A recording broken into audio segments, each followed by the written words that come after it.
Кайырлы күн. Бүгін біз емханаға қалай тіркелеміз, сол жайлы айтатын боламыз.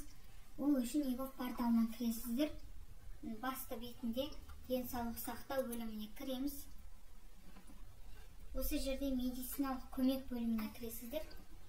Сол жерден медициналық санитариялық алғашқы көмек көрсететін медициналық ұйымға бекіту бөлімін таңдаймыз. Онлайн сұрау батырмасын басамыз. Өзіңізге немесе балаңызға алсаңыз болады. Біз өзімізге аламыз, таңдаймыз. Аймақты таңдайсыздар. Әркім өзінің аймағын таңдайды. Бізде Алматы облысы, Талғар ауданы, Бесағаш ауылдық округі, Бесағаш ауылы сақтау медициналық ұйымды таңдайсыздар. Бізде промедика. Тіркелу себебі көшіп келу немесе еркін бекіту. Бізде еркін бекіту. Медициналық қызметкерлер. Осы жерден бір медициналық қызметкер таңдасаңыздар болады.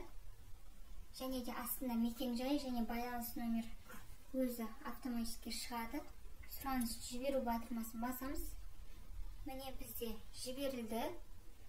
Мәртебесі сіздің сұрағыңызға жауап SMS түрінде келеді. Сонымен қатар жеке кабинетте тіркелу бойынша жаңарған ақпарат көрсетілетін болады дейді.